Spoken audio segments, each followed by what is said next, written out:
भी सकते हैं यहाँ पर बाकायदा लिखा भी हुआ है robot restaurant yellow house. Robot यहाँ पर जितने भी लोग आते हैं उनको फूड सर्व करते हैं। जैसे मान लीजिए अब ये टैब है और मैं ये कोडिंग डालता हूँ। जैसे टकराने वगैरह का डर नहीं होता कहीं? ये लीजिए। Excuse me, you're on my way. पुराने ज़माने में जो बच्चे होते थे वो गुड्डा गुडियों से खेला करते थे। बिल्कुल बिल्कुल। तो जो हमारे रोबोट का स्ट्रक्चर भी आप देख सकते हैं तो वो गुड्डा गुडी की तरह। कि आपने इतनी कम उम्र में और इतनी यूनिक चीज़ आप लेकर आए हैं। तो अच्छा, जब आपने घर वालों को बताया तो घर वालों का क्या रिएक्शन? तो आने वाले टाइम में क्या ऐसा कुछ दिमाग में चल रहा आपके कि हाँ का सारा रोबोटिक होगा? ये राजधानी दिल्ली की जब भी बात आती है तो शायद ही ऐसा कोई इंसान हो जो यहाँ पर ना आया हो। काम के सिलसिले में, घूमने के सिलसिले में, कई सारी चीज़ों में लोग यहाँ आते हैं। लेकिन वहीं थोड़ा सा आगे आप बढ़ेंगे नोएडा में, यानी कि दिल्ली एनसीआर में, तो आपको कुछ ऐसी अतरंगी चीज़ें दिखाई देंगी जो आपने कभी सोचा भी नहीं होगा। क्योंकि हम अभी उस दुनिया में प्रवेश नहीं किए हैं, लेकिन धीरे धीरे करके हम प्रवेश कर रहे हैं। हम बात कर रहे हैं एक ऐसे रेस्टोरेंट की जहाँ पर आपको खाना परोसने के लिए कोई इंसान नहीं आएगा बल्कि मशीन आएगी। मशीन की अगर बात की जाए यानी कि रोबोट आएगी। अगर आपको हम तस्वीरों में दिखाएं तो आप देख भी सकते हैं यहाँ पर बाकायदा लिखा भी हुआ है रोबोट रेस्टोरेंट येलो हाउस। और यहाँ की यही सबसे बड़ी खासियत है। आजकल काफ़ी चर्चा में बना हुआ है ये रेस्टोरेंट। यहाँ पर हर कोई आता है और ख़ास करके खाना खाने तो आता ही आता है, इसके अलावा यहाँ का रोबोट देखने भी आता है। हम आपको लेके चलेंगे अंदर और दिखाएंगे यहाँ पर। हालांकि जब हम एंट्री करते हैं तो यहाँ पर हमें पहले इंसान ही मिलेंगे, जाहिर सी बात है, क्योंकि सब कुछ अभी पॉसिबल नहीं हो सकता है कि सारी की सारी चीज़ें यहाँ पर रोबोटिक दुनिया से ही चलाई जाएँ। तो यहाँ पर आप देख सकते हैं तस्वीरों में, यहाँ पर रोबोट जो है यहाँ पर लगा हुआ है और यही सारे रोबोट यहाँ पर जितने भी लोग आते हैं उनको फूड सर्व करते हैं। तो अब हम आपको आगे की सारी चीज़ें दिखाएंगे कि करके, और यहाँ के जो रिशु जी हैं उनसे बातचीत करेंगे जो ऑनर हैं, और उनसे हम ये पूछेंगे कि आइडिया कहाँ से आया। तमाम सारी बातें होंगी उनसे, तो आप इंतज़ार कीजिए तब तक के लिए। तो जैसा कि हमने आपसे कहा था कि हम आपको लेकर चलेंगे और रेस्टोरेंट के जो ऑनर है उनसे मिलवाएंगे, तो हमारे साथ इस वक्त मौजूद हैं रिशु बंसल जी। बहुत बहुत स्वागत है आपका। तो सबसे पहले तो मैं ये जानना चाहता हूँ कि ये इतना यूनिक आइडिया कैसे आया आपके दिमाग में? जी, हम काफ़ी टाइम से F&B इंडस्ट्री में आना चाह रहे थे, तो काफ़ी सारे फ्रेंचाइजीज़ भी हमने सर्च करी, गूगल पे सर्च किया। तो जापान का एक कॉन्सेप्ट है, जापान के अंदर 90% जो रेस्टोरेंट्स हैं वो रोबोट ही सर्विंग करते हैं। तो वहाँ से कंसेप्ट आया गया। और दूसरा कंसेप्ट इसका ये है कि पुराने ज़माने में जो बच्चे होते थे वो गुड्डा गुडियों से खेला करते थे। बिल्कुल बिल्कुल। तो जो हमारे रोबोट का स्ट्रक्चर भी आप देख सकते हैं तो वो गुड्डा गुडी की तरह ही है। ये गुड्डा गुडी आपको सर्व करेंगे। अच्छा, अगर बात करें पढ़ाई की तो वो कहाँ तक की है आपने, और फैमिली में आपने बताया तो, क्योंकि मुझे नहीं पता और मैंने भी बहुत सारी बातें थी तो मैंने सोचा कि करके डायरेक्ट आपसे ही बातचीत करेंगे। फैमिली बैकग्राउंड की अगर बात करें तो ये पहले से किसी ने आइडिया दिया था, आपको बताया था या नहीं जी, एक्चुअली तो हमारा मतलब इंडस्ट्री है, मैन्युफैक्चरिंग इंडस्ट्री है, स्पाइरल पेपर ट्यूब्स की, हिसार से बिलोंग करता हूँ, हरियाणा से। और स्टडी की बात करें तो अभी तो मैं सेकेंड ईयर में हूँ, ग्रेजुएशन कर रहा हूँ। अच्छा, ग्रेजुएशन सेकेंड ईयर? हाँ जी। अरे वाह, क्या बात है। पहले तो बहुत बहुत बधाई हो आपको कि आपने इतनी कम उम्र में और इतनी यूनिक चीज़ आप लेकर आए हैं। तो अच्छा, जब आपने घर वालों को बताया तो घर वालों का क्या रिएक्शन था? दोस्त अभी भी जो साथ में पढ़ रहे होंगे, आपके साथ पढ़ाई कर रहे होंगे, वो भी आए होंगे यहाँ पर, तो वो थोड़ा सा आप अनुभव बताइए। जी, घर वालों का तो पूरा सपोर्ट था जी। उनके बिना तो कुछ हो ही, सीधी सी बात है। पापा भी अभी आप जैसे देख सकते थे, जब आप आए थे तो बाहर पापा ही खड़े थे। अच्छा। तो उनका जब तक पूरा सपोर्ट है कि हाँ भी, जब तक एक बार स्टार्टअप नहीं हो जाता, एक होता ना कि स्टार्टअप तो हो गया बट एक सेटलमेंट नहीं हो जाता, तब तक वो यहीं पे है।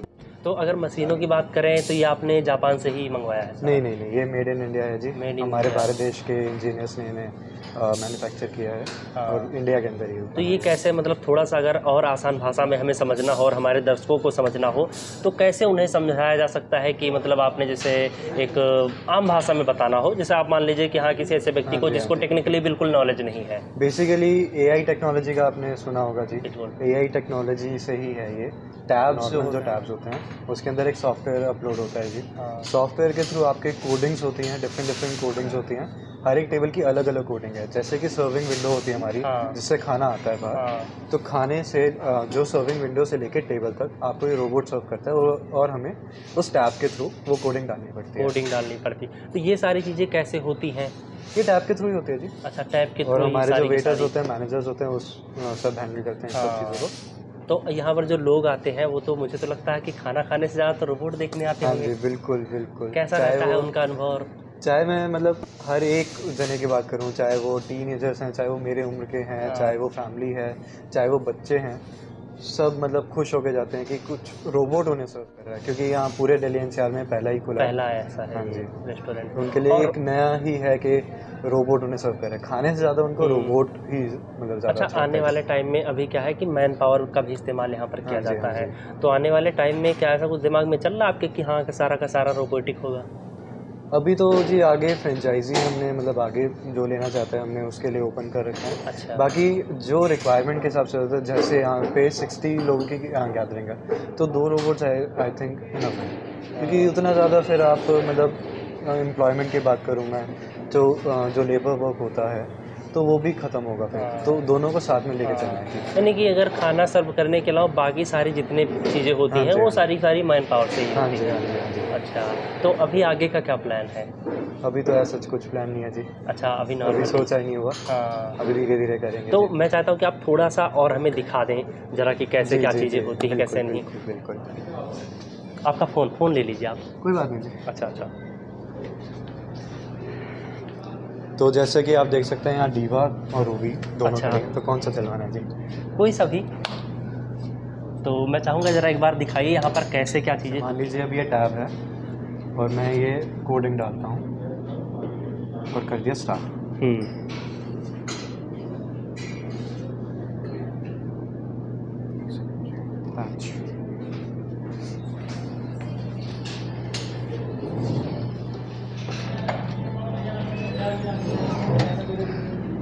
ये हिला हुआ था क्या रामवीर जी? ये हिला हुआ था क्या? तो अब जो है चालू करो। अच्छा पावर ऑन हो गई है और अब रूबी जो है वर्किंग मोड में आ गई है और यहाँ से टैब के ज़रिए अब रूबी को इंस्ट्रक्शन दी जाएगी और इसके बाद में रूबी लग जाएंगी अपने काम पर। तो अभी कनेक्टिंग हो रही है और अब आप एंटर कर चुके हैं ये देखिए रोबोटिक दुनिया में, और ये रोबोट अब जा रहा है और यहाँ पर जो भी थाली वगैरह जो भी चीज़ें होती हैं वो रख दी। अच्छा जैसे टकराने वगैरह का डर नहीं होता कहीं? ये लीजिए। Excuse me, you're on my way. ये अपने आप रुक जाएगी जी, कोई इसके आगे आता है। Okay Thank you. बहुत ही अच्छा है ये कॉन्सेप्ट तो। और सबसे बड़ी बात बातों में बीच में बताया जैसा कि भैया ने कि फ्रेंचाइजी भी इसकी ओपन कर दी गई है। अगर आप ये वीडियो देख रहे हैं आपके जानने वाले कोई ऐसा करना चाहते हैं आप आ सकते हैं, तो आप ज़रूर कांटेक्ट कीजिए भैया से। तो जैसा कि भैया ने यहाँ पर दिखाया आप देख भी सकते हैं, और अगर आप दिल्ली एनसीआर में रहते हैं तो आपको ज़रूर आना चाहिए। बाकी अगर आपके कोई सवाल है या कुछ है तो आप कमेंट में बताइए, हम दोबारा से फिर आएंगे भैया से मिलने और बाकी लोगों से भी। तो फिलहाल इस वीडियो में इतना ही।